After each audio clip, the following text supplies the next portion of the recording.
तो सुनिएगा, मानकर चलिए एक आदमी के साथ एक खतरनाक एक्सीडेंट हो जाता है। एक्सीडेंट की वजह से उस आदमी की गर्दन के नीचे का पूरा शरीर काम करना लगभग बंद कर देता है, लेकिन उस आदमी की गर्दन का ऊपर का भाग यानी उसका दिमाग अभी भी एकदम अच्छे तरीके से काम कर रहा है।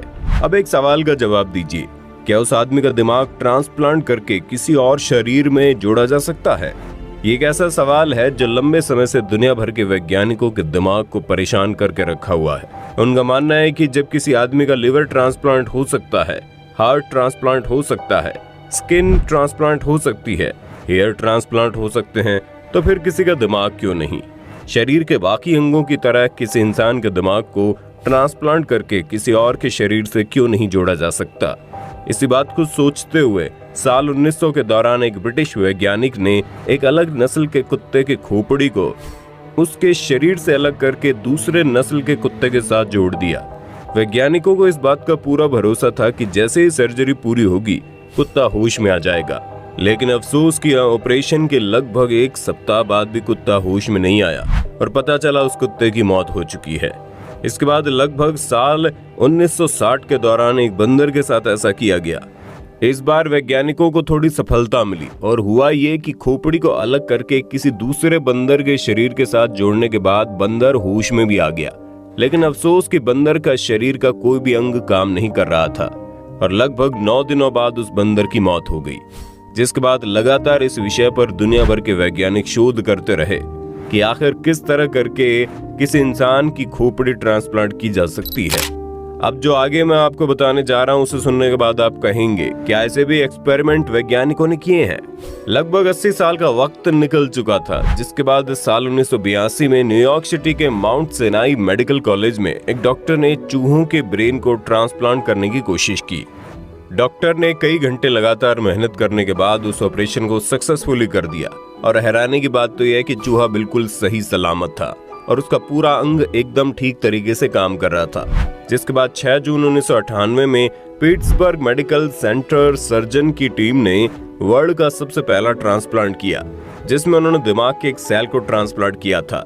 यानी डॉक्टर ज्यादा बड़ा रिस्क नहीं लेना चाहते थे, इसलिए पूरे दिमाग को ट्रांसप्लांट करने की बजाय दिमाग के एक छोटे से हिस्से को ट्रांसप्लांट किया। ट्रांसप्लांट तो ठीक ठाक हो गया, लेकिन अफसोस की सर्जरी के दौरान किसी गलती के कारण एक 62 साल की महिला की दोनों पैर पैरालाइज हो गए।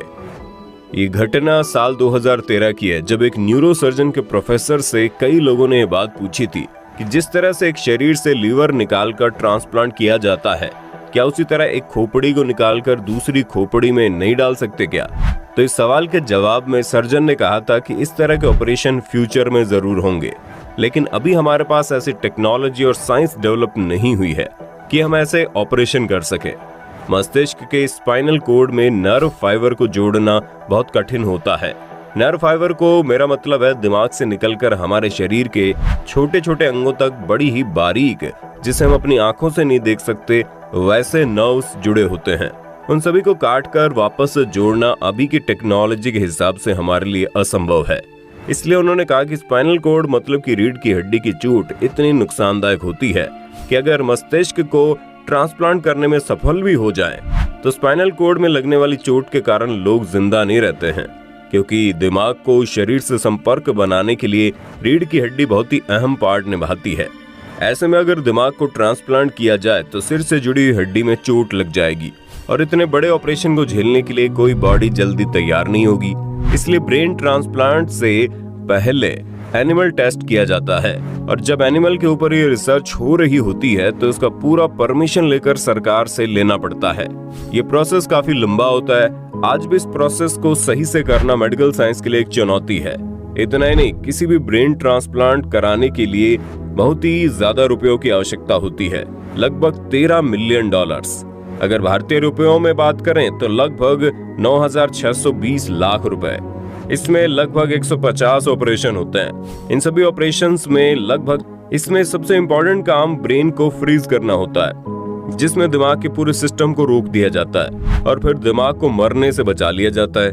गर्दन और नसों को जोड़ने वाले ट्यूब्स को गर्दन में फिट कर दिया जाता है और फिर स्पाइनल कोड को काटा जाता है।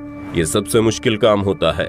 स्पाइनल कोड को काटने के लिए किसी आम चाकू का इस्तेमाल नहीं होता, इसे काटने के लिए हीरे से बनी चाकू का इस्तेमाल होता है। और अंत में मसल्स, नाउज और ऑर्गन्स को फिर से जोड़ा जाता है। ये काम ठीक उसी तरह होता है जैसे कपड़ों को सिला जाता है, का सबसे इंपॉर्टेंट पार्ट होता है। ब्रेन ट्रांसप्लांट करना आज भी